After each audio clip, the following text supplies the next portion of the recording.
The notification came on a Tuesday morning, delivered through channels Elo didn't even know existed. His grandfather, a man he'd met exactly twice in his 28 years, had died on a mining colony 3 systems away, leaving him everything he owned, which, as it turned out, wasn't much. The wandering echo sat in Dock 17 of the Kepler station, looking every bit as forgotten as Elo felt standing before it. Rust, or whatever passed for rust in the vacuum of space, crawled across its hull like diseased veins. The ship was a relic from the old expansion era, the kind of vessel held together more by prayer than proper engineering. "Your inheritance, Mr. Chen," the dockmaster said, not bothering to hide his amusement. "Docking fees are current through the end of the month. After that, she's scrap." Elo walked up the loading ramp, each step echoing hollowly. Inside, the echo smelled of stale air and abandonment. Empty protein bar wrappers littered the control deck. A cracked view screen flickered with static. And there, hunched in the corner like a forgotten toy, sat the robot. It was old, older than the ship, maybe. Its chassis was scarred and dented, patched with mismatched metal plates that spoke of decades of hasty repairs. One optical sensor glowed a dim amber, the other completely dark. "Hello?" Ilo ventured. The robot's head turned with a grinding sound that made Ilo's teeth ache. "Designation Coraline 7, pleasure to meet the new captain." The voice was female, synthesized but warm, like honey poured over broken glass. "I'm not a captain. I'm just here to see what this is worth." "The ship is worth approximately 7,000 credits as scrap metal," Coraline said matter-of-factly. "However, I would advise against that course of action." Elo laughed bitterly. "Why, you got a better idea?" "Several, actually. But first you should eat something. Humans function poorly on empty stomachs." Over the next 3 days, Ilo learned that Coraline was unlike any AI he'd encountered. She didn't just follow commands, she anticipated needs. She told stories of his grandfather's adventures across the frontier, tales of close calls and narrow escapes. She had opinions about everything from music to mathematics. "How long were you with him?" Ilo asked on the 3rd night, nursing a cup of synthesized coffee that Coraline had somehow coaxed from the ship's dying galley systems. 42 years, 7 months, 14 days. No hesitation. "He found me in a scrapyard on Titan. I was broken. He fixed me. And he just left you here when he died?" Coraline's optical sensor dimmed.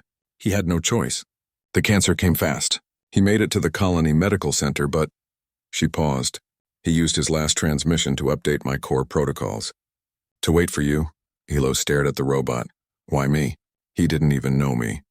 "Perhaps that's precisely why." That night, as Elo tried to sleep in the captain's quarters, really just a converted storage closet, he heard it. A humming, soft and melodic, emanating from Coraline's chassis. He followed the sound to find her in the cargo bay, her chest plate open. Inside, where her power core should be, something else glowed. "What is that?" Elo breathed. "A quantum seed," Coraline said quietly. "Your grandfather discovered it 40 years ago on a dead world in the outer reaches. The scientific community called him crazy. The corporations called him a thief. So he hid it the one place no one would think to look, inside a broken robot." The seed pulsed with light, colors that had no names, patterns that hurt to perceive directly. Elo understood immediately what he was looking at. This wasn't just valuable, it was revolutionary. Quantum seeds were theoretical, the key to faster-than-light travel that actually worked, to energy that never depleted, to technologies that could reshape civilization.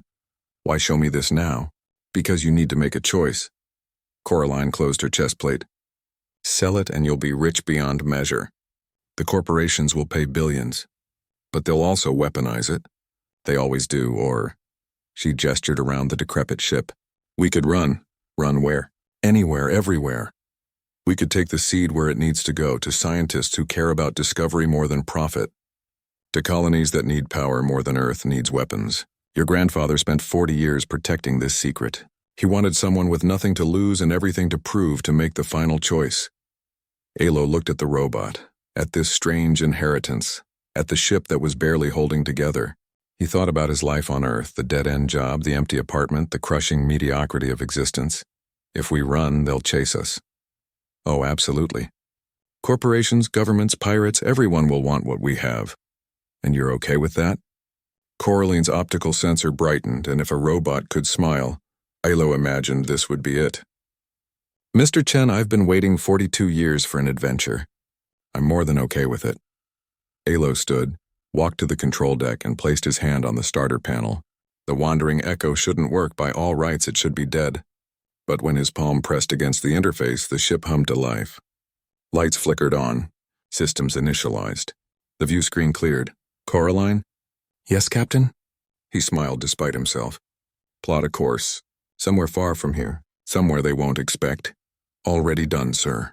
Though I should warn you, we're about to become the most wanted humans in the galaxy. I'm not human, Coraline corrected gently. No, Ilo agreed, looking at his strange companion. But your family, and that's what matters. The wandering echo lifted from its dock for the first time in 5 years, carrying aboard it a man with nothing, a robot with everything, and a secret that could change the universe. Behind them, alarms began to sound. Ahead, the stars waited, and Ilo Chen, who had never been anything special, became exactly what humanity needed. Someone brave enough to run toward the unknown, with nothing but hope and an old robot to guide the way.